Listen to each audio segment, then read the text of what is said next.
Episode 4. Fetch Me That Flower. I'm still not wearing hiking shoes, grumbled Kirill, as Lewin continued urging them deeper and deeper into the trees. The elf responded by pushing them between the shoulders. What are hiking shoes? Kirill looked at their captor's hooved feet and swallowed. It was one thing to be on another plane of existence. It was something else to have the time to slow down and realize what that meant. Before, they'd been with the other students. Not friends, they didn't know each other well enough for that. And they were running for their lives. Now, they were alone, with a strange, hooved elf, who seemed to think they had valuable information that someone called the High Perfect would want to hear. See my feet? They asked. How they're sealed inside leather boxes? I know what foot covers are, said Lewin, sounding insulted. Kithkin wear them all the time because their feet are soft and delicate. Kithkin? Asked Kirill. Then they shook their head. No, we don't want to get distracted. All right, so we call these foot covers shoes, or boots sometimes, or sandals, I guess. You know what? Never mind. Hiking shoes are meant to be worn on soft, delicate feet when you're going to be walking for a long time. They absorb more of the impact and they help you keep your feet from hurting. Do your feet hurt? More than I would ever have believed possible, said Kirill mournfully. I play Mage Tower at school. That's a sport. Actually, it's the sport, as in the best one. And I run laps and all to stay in shape, but I'm usually wearing the right shoes when I do that sort of thing. These are class shoes. They're soft and thin and meant for wearing when you're going to sit around for hours listening to people talk. They aren't meant for walking miles and miles through forests full of roots and rocks and uneven ground.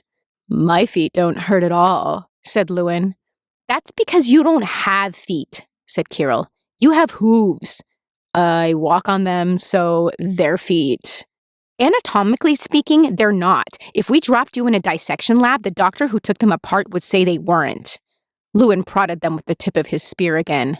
No one's taking me apart, he said, voice low and dangerous.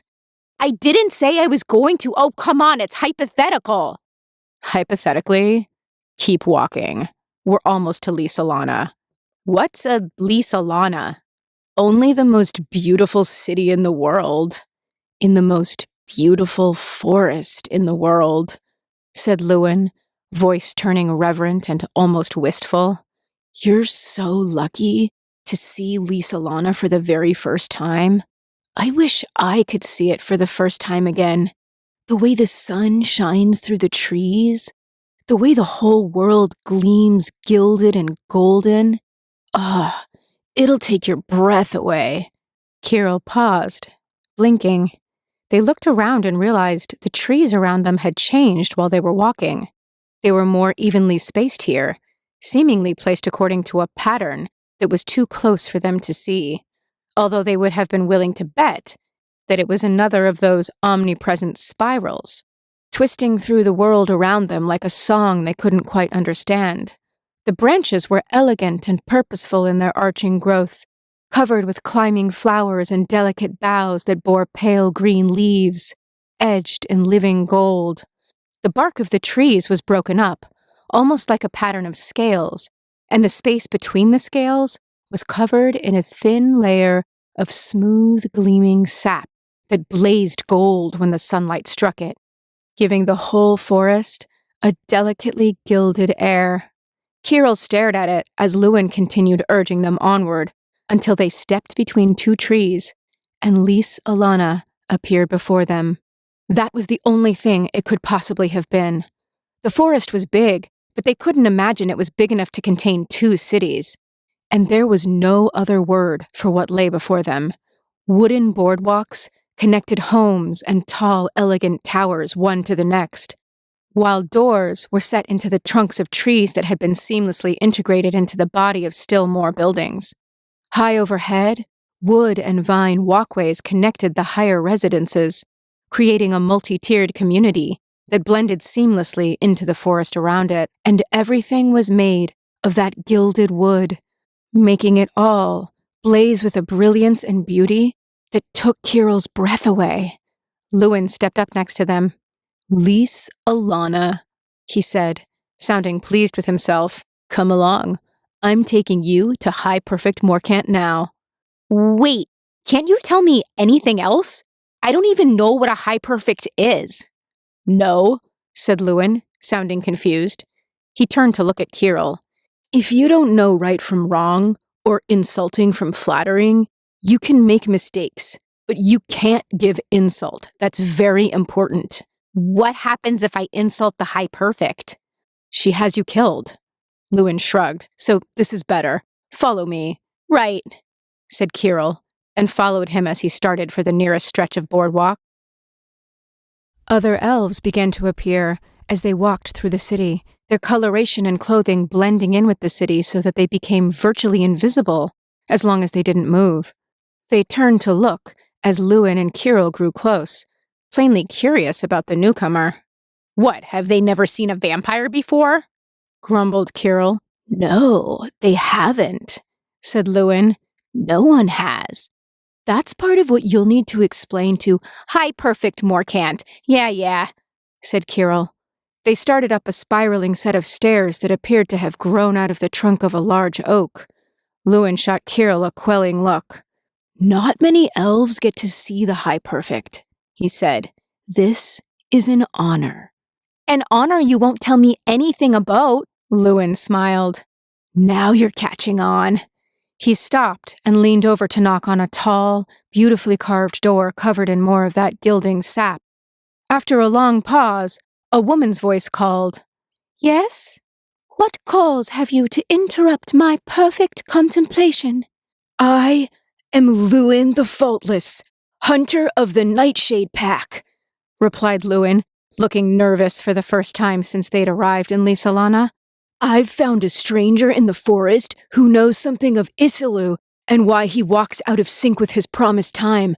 Their knowledge nests inside them like a bird's egg, and I have not cracked it, for my ears are not yet worthy of truth's perfection." There was another, shorter pause before the door swung open, revealing a perfectly round, golden-coated chamber. The walls were lined with tapestries of golden-tinted moss, flecked with tiny white and yellow flowers, like a daylight emulation of stars. A tall chair had been placed near the chamber's single tall window, and in that chair rested a woman. Kirill took several steps into the chamber without intending it, eyes fixed on the woman. She was tall and beautifully rounded, with a symmetrical build that they could have admired all day. Her hooves were larger and sharper than Lewin's, polished and gilded in gold, and her horns were breathtaking, so large that it seemed they must be too much for her long, elegant neck to support, their tips bending out and then spiraling inward, like the emulation of a crown. They, too, were tipped in gold, and as the sunlight through the window struck her, she gleamed. There was no other word for it, and the only possible word for her explained the title Lewin had given her. She was perfect. So of course she would be the High Perfect, as she was without flaw and with no room for improvement. She looked at Kirill, and the weight and beauty of her gaze was such that for a moment they thought they might collapse beneath it. "Who are you?" she asked. And if there was no kindness there was no cruelty either. She was asking a question, not passing judgment. "My name is Kirill, ma'am," they said. Should they bow? They bowed. Oh, that felt wrong. But there was no way to take it back, and so they worried their lower lip between their teeth, then offered, "I'm a student from Strixhaven. I'm not supposed to be here. Lewin found me in the woods and he stole me so I could come and talk to you." "And are you angry about that, my young friend, with your sharp teeth and your hornless brow?" "I was, but now I'm not," said Kirill. "If he hadn't stolen me, I wouldn't get to look at you now. You are perfect." "I am, aren't I?" She stood, hooves tapping against the floor. "My name is Morcant, and I am High Perfect here in Lise Alana. You may have the honor of using my name." Thank you, ma'am.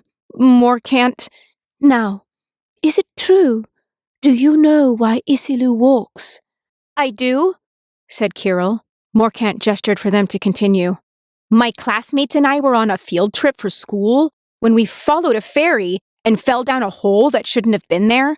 When we fell out again, we were here in Lorwyn, outside a big dolmen gate, so we went through, and we found that big moon-headed creature sleeping in a circle underground. One of us got too close and it woke up, and it bellowed and chased us back to the meadow. But the meadow wasn't the same. It had been filled with sunlight when we landed, and now it was filled with darkness. You say you woke Isilu through proximity alone? Asked Morcant. Impossible. The night elemental sleeps when weary and wakes when the time has come for the dark to fall and Shadowmoor to rise. The great Aurora once dictated those wakings, but with it gone, Isilu and Erdu make their own balance, and we have some measure of it. Erdu is still awake. Isilu shouldn't have awoken until a good 6 months from now. What has been granted to Lorwyn's keeping should be Lorwyn still, and what is deigned to Shadowmoor should not expand. I don't understand, said Kirill. People keep talking about this cycle and about how things change, but they don't tell me how or why. Our world is defined by day and night, said Morcant. Perfect, beautiful, faultless day, and wicked, twisted, bitter night. Once the great Aurora kept the night contained and the day protected, so that we were shielded from one another.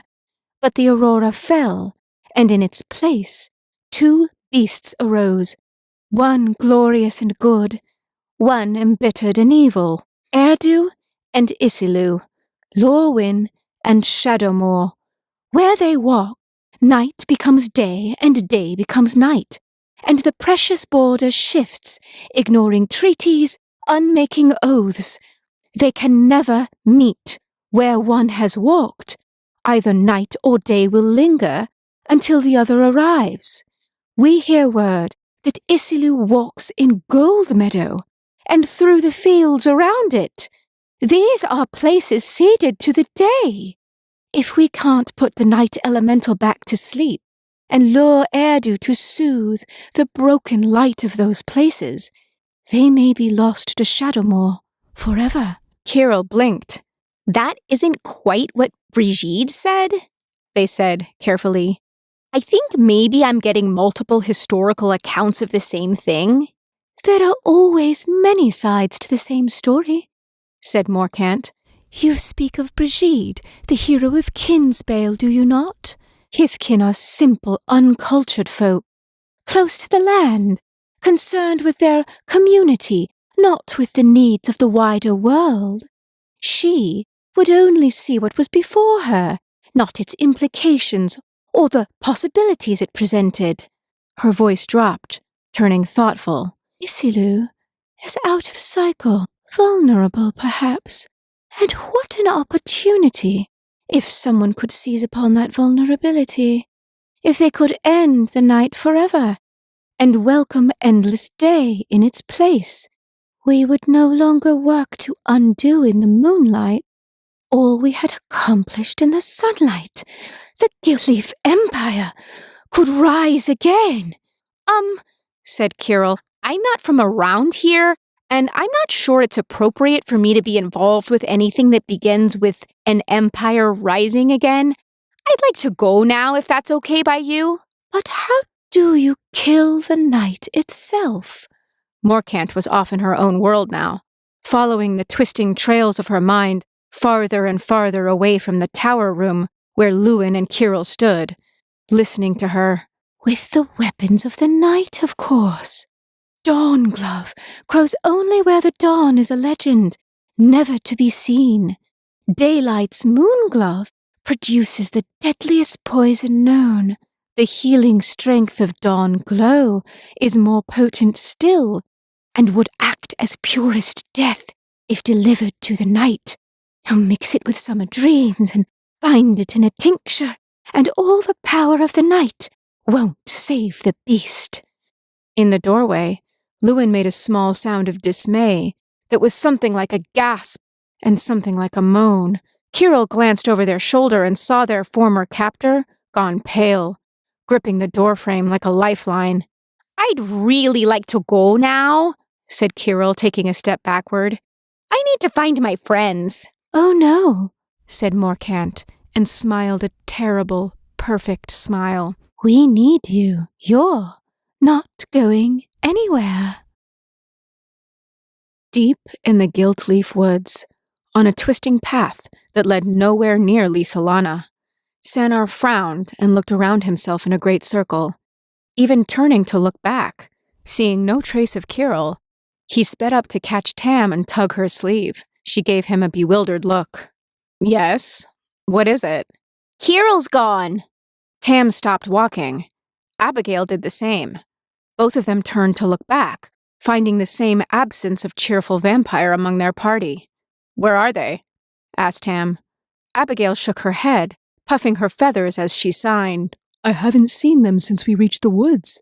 I thought they'd gone up into the trees to sneak up on me again." "Well, they're not there," said Tam. "Should we split up?" asked Sanar. "They can't have gone far." Tam looked conflicted. "We need to get back to school so we can finish our project," she said. "It's not safe here." Abigail narrowed her eyes, puffing her feathers out even farther.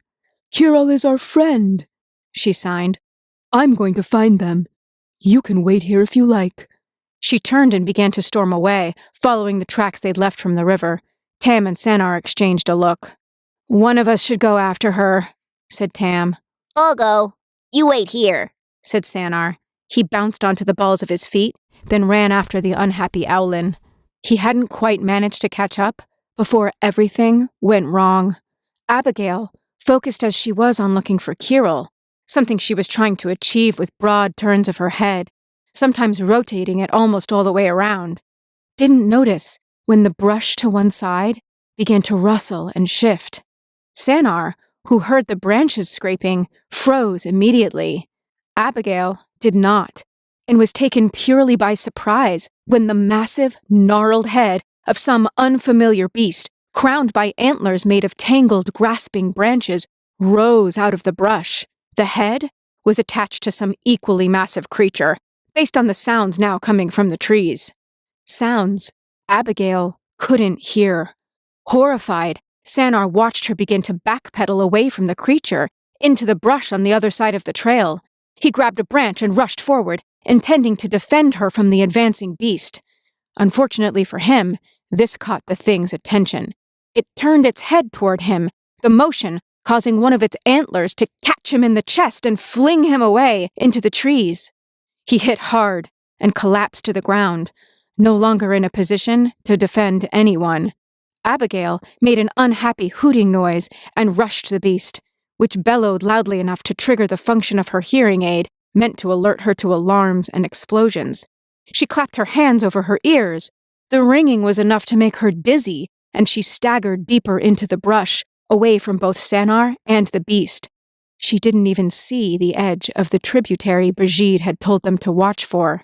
As she stumbled, her foot hit the top of the sloping bank that led down to the water, and she fell. She had time to think Kirill would tease her for forgetting how to fly again before she hit the water. It saturated her feathers almost immediately, dragging her to the middle of the deceptively deep stream, where the current was at its strongest. It caught her, keeping her suspended below the surface and above the bottom, as it pulled her rapidly toward the Wanderwine. Abigail thrashed, unable to swim against either the current or the weight of her feathers. When that didn't get her anywhere, she stopped, forcing herself to calm down as much as she could. Like most birds of prey, Owlin had air sacs in addition to lungs, which would give her a little extra time before she started to drown. Clinging tightly to her forced calm, she began moving her hands in quick, restrained arcs. A mage who needed breath to work their magic would have been in terrible danger in the depths. But all Abigail needed were her hands, and the gestures that told the whisper of her internal winds where to go. Her hands moved, and bubbles began to form around them, answering her call. When both Abigail's hands were full of air, she raised them to her face and pressed them over her beak, creating a mask of sorts. Gratefully, she took a deep breath, then pulled her face away from the bubble long enough to spit out the water she had swallowed. The panic tried to surge back and overwhelm her, and she shoved it aside, pushing her face greedily back into the bubble and inhaling as the water took her. As long as she could keep herself away from the banks, which were made of rough stone that would hurt her severely if she slammed into them, she could let the current carry her to the Wanderwine. She was sure she'd seen shallows there. She could climb out and wait until her feathers dried enough to let her go and find the others. Yes, that would work. It would be calm and controlled enough to prove that she deserved admission into Silverquill when the time arrived. She balled herself up, trying to ride the current without being hurt, and held the bubble to her face as she focused on her eventual escape from the stream. Ahead of her, the water grew lighter, signaling the proximity of the large river, and forms moved in the shadows. Abigail stiffened, forcibly controlling her breath. Her air was self-replenishing, but it could still run out if she started to panic. As she grew closer, the forms resolved into fish-finned bipeds with long arms and elegant scaled tails, clutching spears and tridents. They pointed to her and swam forward, menacing her with their weapons. Desperate to remain calm, Abigail did what she had done since she was a small child, trying to avoid getting into trouble with her parents. She held her hands in front of herself and started to babble, fingers flashing. I'm sorry, is this your river? I didn't know this was your river, but I guess it might be your river anyway. If you can just help me out of the water, I'll go away and nobody needs to get hurt. I really didn't mean to bother anyone. I'm so sorry. One of the fish people held his hands out toward her, palms forward, motioning for her to stop. Confused, Abigail did.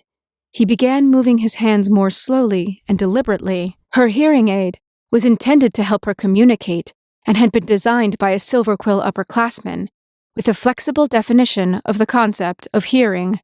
It took a moment for it to interpret the stranger's signing, and then the words began appearing in her mind, clear and comprehensible. Slowly, unfamiliar one, slowly. Are you an elemental beast? You look like bird and elf at once. A strange blend. Did you fall into our waters? Abigail blinked, then signed a careful yes. The stranger swam closer, signing again, and Abigail watched his hands, trying to follow his words. What a clever tool you wear. Are you here because the early night is spreading? These waters are not safe for you. So many of our kind have changed over to the night. I mean no harm, signed Abigail. We're trying to tell the Fairy Queen about the night beast. We have something you must see, signed the fishman. Will you come with us? No harm will come to you if you agree.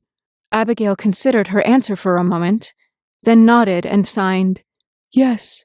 The man swam forward to offer her his arm, and one of the women did the same, getting her situated solidly between them.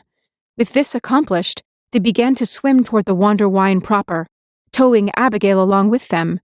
It was so fast that it was almost like flying, and Abigail hooted laughter as she allowed herself to be taken into the distant depths.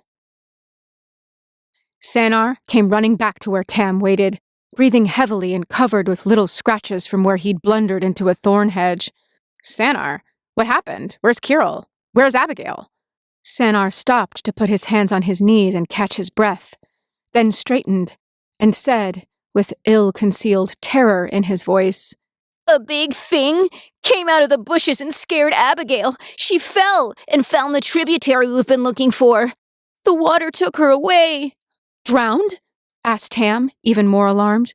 I don't think so. Her feathers just got soaked and she couldn't fly out of the water. The current was sweeping her back toward the river last I saw. Tam paused, the tendrils of her hair twisting around each other, as she worried at the problem.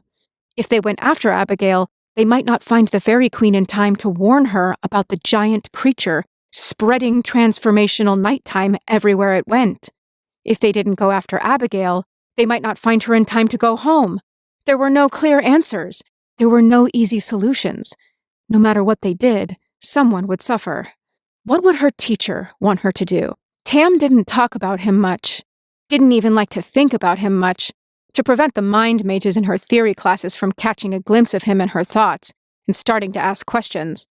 But she knew he would have wanted her to choose the option that would protect herself and save the most people at the same time. You say she found the tributary? She asked. Sanar nodded. Good. Take me there. We'll need to reach the waterfall. Sanar frowned, looking unhappy, but didn't argue. He could see the logic as clearly as she could. This way, he said, and turned, slouching back the way he'd come. They didn't have to backtrack far to find a narrow deer trail to the tributary. Its banks were steep but clear of vegetation, and they were able to follow it easily, deeper into the trees, until the sound of a waterfall washed everything else away. They sped up. The waterfall came into view, crystalline water cascading down over smooth, polished stones, sprays of mist creating rainbows that danced in the air all around. We have to go behind and beyond. That's what Brigitte said Tam. All right, said Sanar, and ran forward, plunging into the shimmering wall of water. He didn't reappear. Tam gasped. Following more slowly, she reached out with one unsteady hand to touch the cascade. Her fingertips slid smoothly into the water, which was cool and smelled so sweet. She had never wanted to drink something so badly in her life. She took a deep breath. Her classmates needed her. She stepped forward. Marilyn dropped to her knees on the floor of her chamber, clutching at her hair with both hands as she moaned, "No, no!" She snarled, "I refuse!" The drift of flower petals covering her dressing table and the floor around it remained as they were, unchanging and accusing. They were small and fragrant, and they came from no flower that bloomed in Lorwyn or in Shadowmoor. But Marilyn knew them. Oh, how well she knew them. She had been born of them once, when she was made by Una, before she had taken on the shape and memory of Marilyn of the Moonsong, whose name she still carried. These were the petals of Una's flesh, and they couldn't be here unless the twist of magic that had allowed one of her creations to become independent and alive without her consent was somehow coming unmade. It shouldn't have been possible for Marilyn to be her own person. She should have been a part of Una even to the end. And maybe, under it all, she still was. Erdu had left her, and whispers were reaching the court that Isilu walked, and day and night were clashing. They would go to war. After the war would come a new aurora, the binding and breaking of the cycle. It would seem so reasonable, so rational, the best way to preserve their world. It would make her into Una reborn, and Marilyn would be washed away. She pushed herself to her feet and swept the petals from her dressing table with a motion of her arm, then sat and stared at her mirror. Instead of her own slowly transforming eyes, she met the terrible gaze of Una, and pushed herself away from the mirror so hard that she hit the floor again, this time on her backside. The mirror stood empty, mocking her fear, and she heard laughter in the air, distant, strange, and familiar, like something out of a dream. She swiped at her ears, trying to chase the sound away. Chamber door swung open. Marilyn was on her feet in an instant, her reflexes not softened by her royal life. A group of fairies swept in, surrounding a small blue creature who looked something like a boggart, and a tall, humanoid elemental with red-striped green skin and tendrils that faded from white into red in place of hair. Marilyn gasped. "Who are you? What is this?" she demanded. "We found them climbing the palace stairs," said one of the fairies. The others nodded and shouted their agreement. "Said they wanted to speak with you, so we brought them to you. They have no weapons." "The one appears an elemental," said Marilyn. "Elementals are weapons." "Who, me?" asked the tall stranger. "I'm not an elemental. I'm a Gorgon. My name is Tam. Brigitte sent us. We're not supposed to be here anyway. We're from a place called Strixhaven on the plain of Arcavios, and we just want to get back to school." Whoa, said Sanar. "What?" said Tam. I've never heard you talk that much. Marlin winced as another peal of laughter rang in her ears. Do any of you hear that? She demanded. Tam, Sanar, and the fairies looked confused. Marlin turned a sharp look on her fairies. Leave us. They flew slowly out of the room, leaving her alone with Tam, Sanar, and the mocking laughter. Now, she said, this is Lorwyn Shadowmoor, and you are very far from your Arcavios. What happened? How did you come here? We fell through a portal and woke up this big thing with a moon on its head, said Sanar. It's walking around. Brigitte said you'd want to know and that maybe you could help us get home. A bubble of laughter forced its way up Marlin's throat. Help you? Who's going to help me? Help you with what? Asked Tam. There are flower petals everywhere, and the cycle is out of true, said Marlin. Una is returning, and this time, I don't know if I can stop her. Wow, I don't know what any of that means, said Sanar. The door of her chamber slammed open then, and there was Rhys, a small blue fairy sitting on his shoulder and pointing at Marlin. Sanar yelped and pointed to the fairy. That's what we followed through the portal, he said. Rhys had eyes only for Marlin, his expression cold as the dead of a winter's night, a strange, terrible relief in his eyes. You weren't going to tell me. You were keeping it secret, weren't you? Rhys, you don't understand, said Marlin desperately. Could it already be too late? He closed his eyes, as if in great pain. Marlin, I made a promise to you long ago. We don't know. He didn't wait for her to finish. The elf drew a dagger from his belt and lunged. Marlin shrieked and threw her arms up, crossing them to cover and protect her face. Then, the most unlikely thing happened. Rhys, every movement graceful and filled with terrible purpose, slipped on one of the flower petals covering the floor. His eyes went wide with surprise, and, in a move of extraordinary speed and grace, he crossed his leg mid-lunge, catching his weight on his other foot, and slipped on another flower petal. Now thoroughly out of control, Rhys took 2 wild, stumbling steps and tumbled out of a nearby window. The fairy on his shoulder leapt into the air, scolding like a startled magpie. Everyone watched in stunned silence, except for Tam, who was doing something geometric and glowing with her hands. What was that? Asked Sanar, stunned. Probability magic. Who is that? Marlin lowered her arms, giving the fairy a betrayed look. You're supposed to serve me, not betray me, she said. Why don't I know you? The fairy turned toward her, still scolding, still not forming actual words. What's going on? Asked Tam, urgently now. We have to go, said Marlin. That was Rhys, my advisor and oldest friend, and he'll kill me if he thinks Una is coming back. Why? Asked Sanar. I made him swear that he would. You just said, began Tam. I know what I said, snapped Marlin, but I'm not ready to die, and if we can settle Isilu and restore the cycle, I may not have to. Now, we have to run, before he comes back. She eyed the little fairy. You, with us, now. Looking deeply amused, the fairy flitted to Marlin's shoulder. She turned toward the door and ran. Tam and Sanar, not seeing much choice in the matter, followed close behind.